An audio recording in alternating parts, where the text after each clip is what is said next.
acceden a la salida del Pozo de María.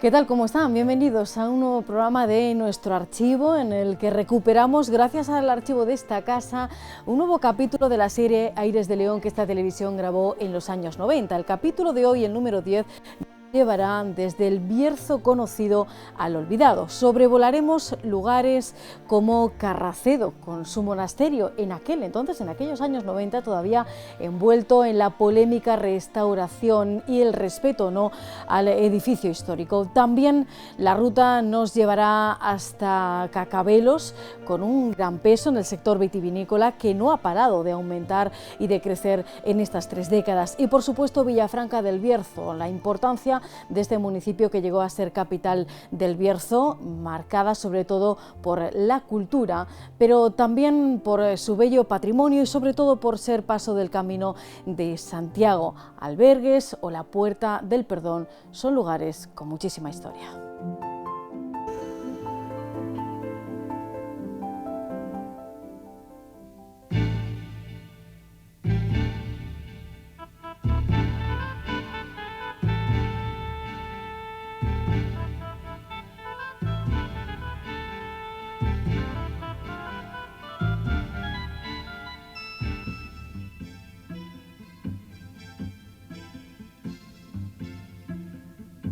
Debajo de nosotros se alzan unas ruinas nobles que permiten adivinar la desidia de siglos, pues hemos iniciado nuestro viaje de hoy sobrevolando uno de los monasterios más afamados y controvertidos de la provincia, el de Carracedo.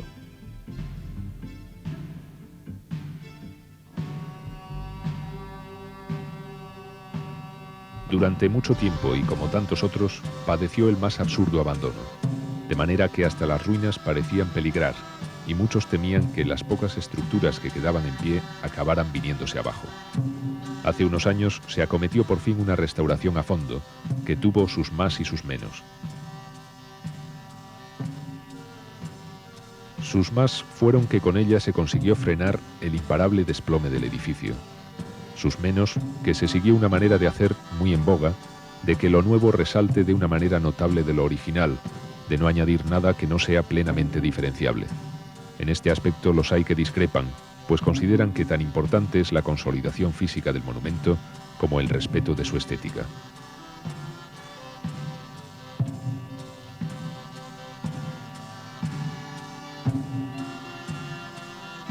Desde ese punto de vista, se preguntan si acaso pega algo esta brillantísima barandilla en una portada con siglos de antigüedad, o tejados que nada tienen que ver con los originales, o piezas de madera viva que resaltan tanto como si estuvieran pintadas de rojo.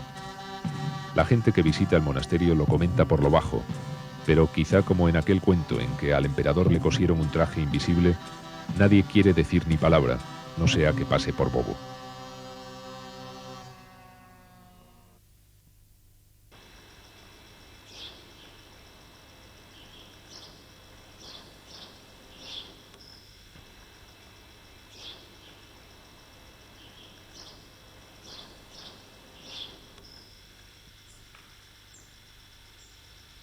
Últimamente se ha desatado una nueva controversia en cuanto a la utilización del edificio. Se habló de emplearlo como sede de un museo etnográfico. Eso desató multitud de opiniones, mayoritariamente en contra. Al final, si no hay un nuevo cambio de opinión, será su destino albergar una muestra de la cultura cisterciense.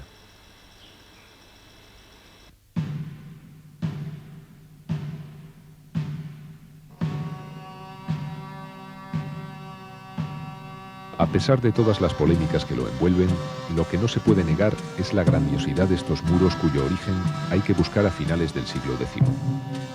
Bajo patrocinio del rey Bermudo II se erigió un monasterio dedicado a San Salvador, que siglo y medio más tarde cambió de advocación. Desde entonces se llamó de Santa María. Por esta época adoptó la observancia cisterciense de la Orden de San Benito.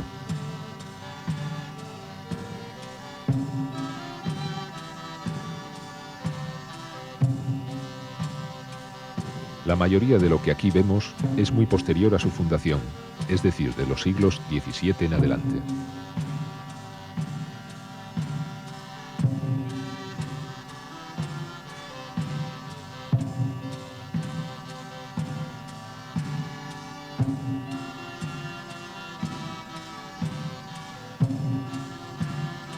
Sin embargo, del siglo XIII es el pequeño Palacio Real Anejo, mandado edificar por Alfonso IX. En él existe el llamado Mirador de la Reina, una rara obra del arte civil medieval cuyo pintoresco nombre se debe a la imaginación popular más que a otra cosa.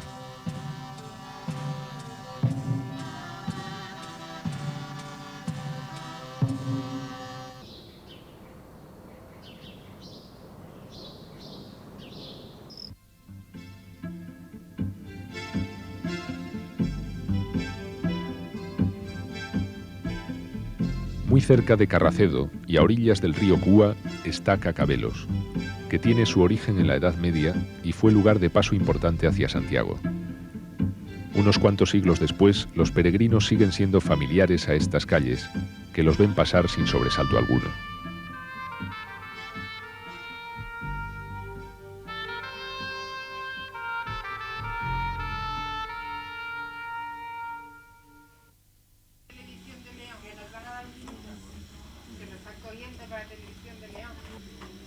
Cacabelos, como otros pueblos de esta parte del Bierzo, cifra gran parte de su desarrollo en la industria del vino, y las plantaciones de vides están por todos lados. Desgraciadamente, lo mismo que le pasa a la leche, nuestro vino no es demasiado grato a Europa, lo que hace que los viticultores pasen también sus aprietos. Tanta historia acaba poniendo al campesinado leonés de mala uva o de mala leche, que tanto da.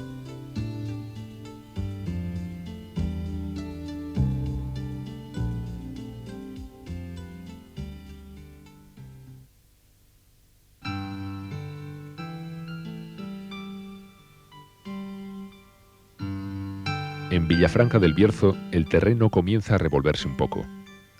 Villafranca es una ciudad que tuvo por honra ser capital de la antigua provincia del Bierzo, a comienzos del siglo pasado. Con el tiempo fue perdiendo su importancia a favor de Ponferrada, la cual acabó acaparando población y servicios.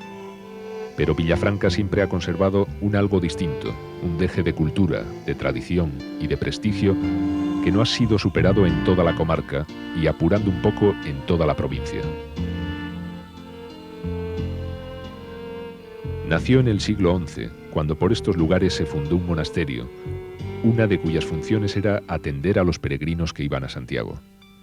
Alrededor de este cenobio se fueron asentando mercaderes y artesanos, que en buena parte eran franceses, lo que puede ser origen de su nombre.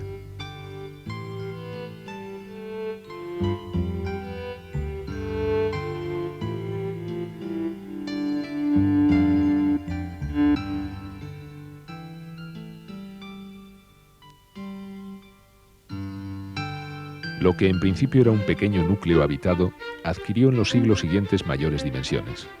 Se edificaron casas solariegas, se levantaron iglesias y conventos, y la ciudad alcanzó el talante monumental que hoy tiene.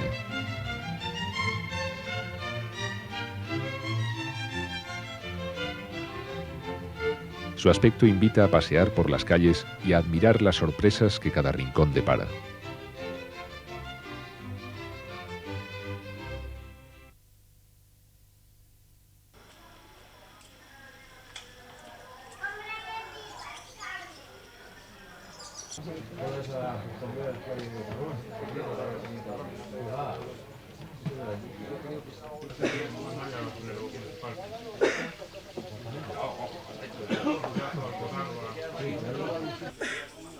Villafranca nunca olvidó su vocación jacobea y no ha perdido el ambiente de lugar de paso y parada de peregrinos. Y nos hemos encontrado a muchos de ellos, acampados en tiendas de campaña o en albergues.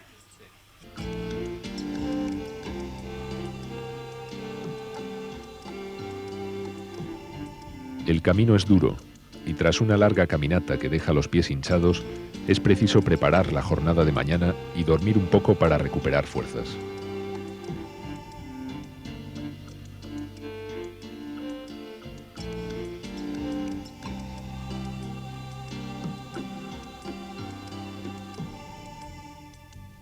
Pero nosotros no queremos marcharnos sin ver un poco de la parte monumental de Villafranca.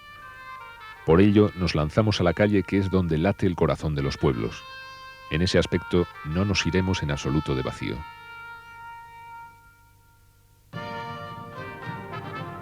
Quizá lo que primero llamará la atención del viajero será el castillo, edificado en el siglo XVI.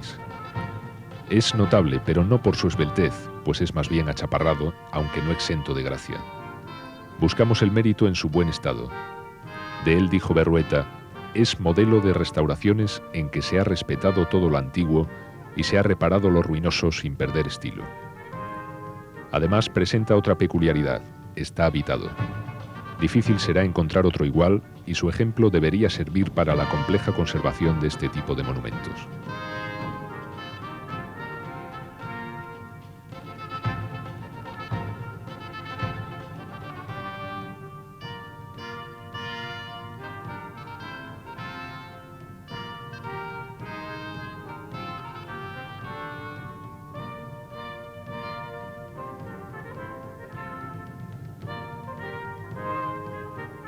La Colegiata de Santa María procede del antiguo monasterio que tuvo que ver con la fundación de la villa, el cual estaba en un estado deplorable a comienzos del siglo XVI. Por esta época, el marqués de Villafranca consiguió que fuese transformado en colegiata y se comenzó a levantar el edificio que hoy vemos.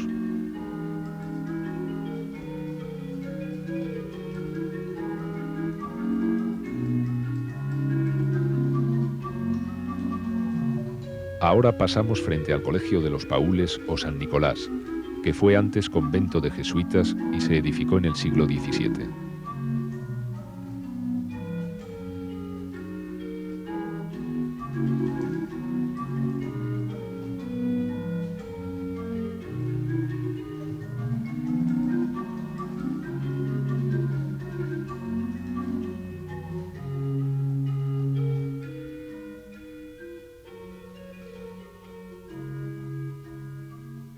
También hacemos un breve alto frente a la iglesia de San Francisco, que formó parte de un desaparecido monasterio de franciscanos, cuyo paso a mejor vida fue producido por el fuego.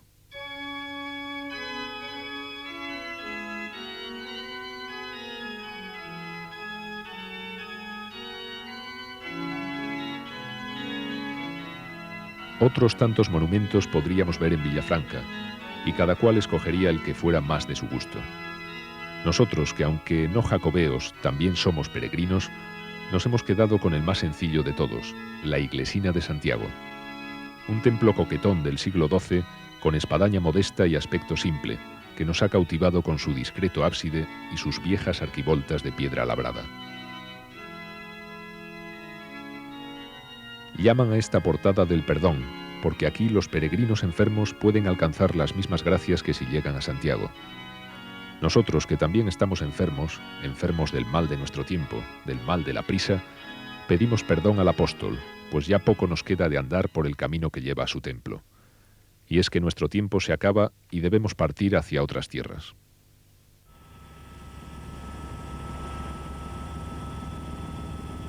Hemos mirado a nuestro alrededor y hemos visto Bierzo por todos lados. Y es que el Bierzo es grande, hermoso y variado. Aquí, como en Ancares o en Cabrera, toda la vida se tocó la gaita, instrumento que ahora solo recuerda aires marítimos, pero que sonaba alegre hasta las tierras de Zamora.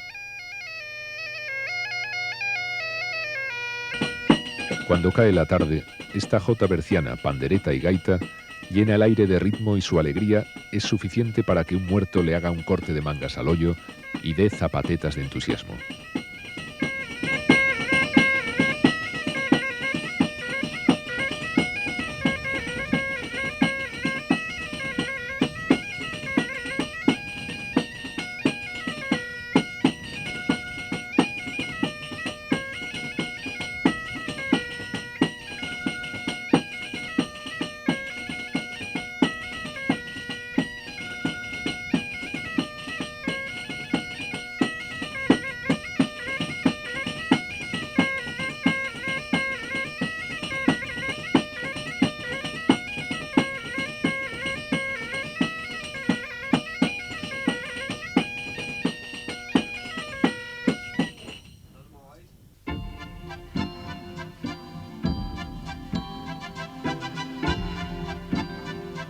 Al sur de Villafranca está Corullón, en un lugar de una belleza como pocos. Se encarama una ladera desde la que se goza de una espléndida vista de la vega del río Burbia, que atraviesa unos terrenos verdes casi de ensueño. Aquí están Horta, Vilela y tantos otros pueblos en los que no nos podemos detener.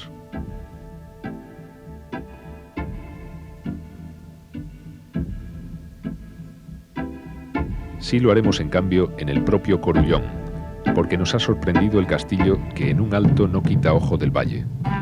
Y ahí está, firme en su atalaya, desde que fuera construido a principios del siglo XV.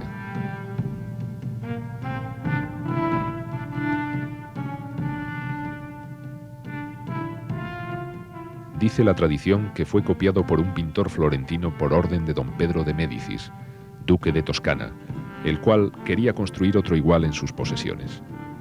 Aunque las pretensiones del duque eran debidas al capricho de su mujer, que era de aquí, tampoco extrañan.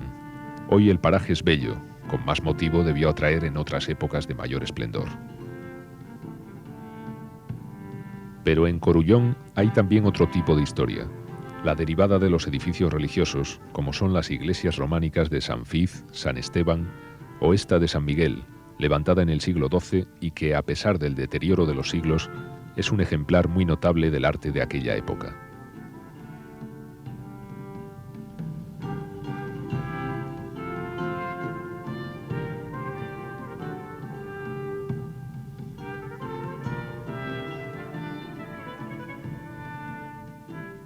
Un último vistazo al pueblo, a sus calles y a sus casas, y partimos hacia el sur, que hemos de seguir el Burbia hasta Toral de los Vados, en donde muere.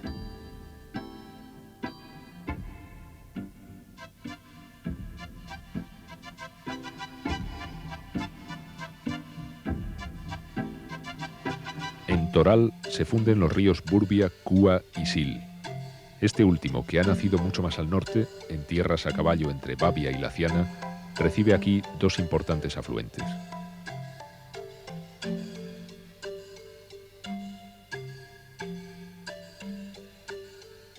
De Toral nos llama la atención su industria de cemento, que da ocupación a algunos centenares de trabajadores.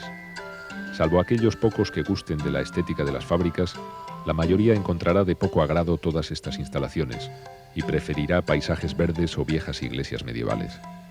Seamos flexibles. En honor a la justicia hemos de pensar que de la industria todo el mundo se beneficia y que no sirve de nada a la gente un paisaje bello ni un monumento histórico si no tiene con qué salir adelante. El verdadero progreso consiste en compatibilizar unas cosas y otras. Pero dejamos ya Toral y seguimos un poco el Sil, que unos kilómetros más adelante se ensanchará para formar el embalse de Peñarrubia y luego recibirá las aguas del Selmo, que es río gallego de nacimiento.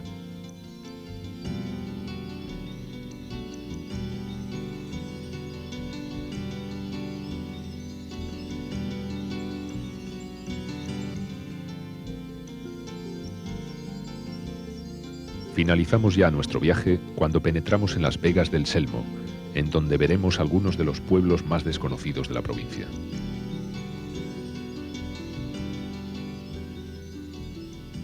Y nos encontramos con Portela, en donde todavía hay restos que recuerdan la pasada nobleza del que fue señorío de Aguiar. Hubo también por aquí un antiguo castillo del que nada queda.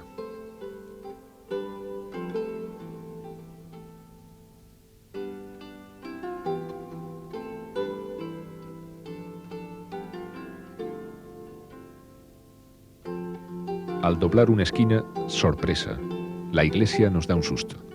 Vaya por Dios, ¿es que no nos acostumbraremos nunca?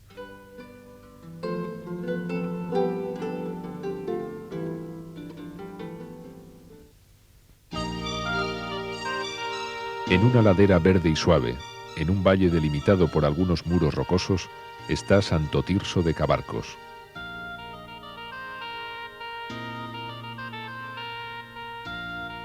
Cabarcos nos enseña sus tejados de pizarra y sus viviendas blancas.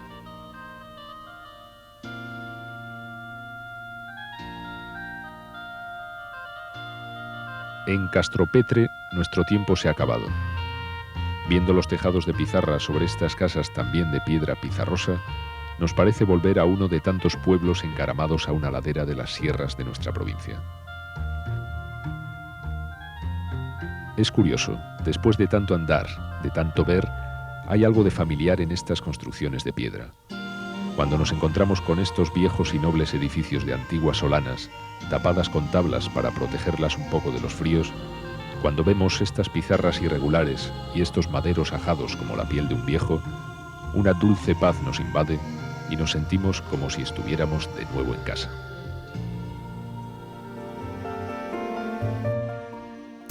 Bueno, pues así termina el capítulo de hoy. Recuerden que si se han visto en este capítulo en El Bierzo pueden contárnoslo a la 8 León. Nos veremos la próxima semana con un nuevo capítulo de Aires de León, de esa serie que cumple 30 años, de Valcueza arriba. Hasta la próxima semana. Adiós.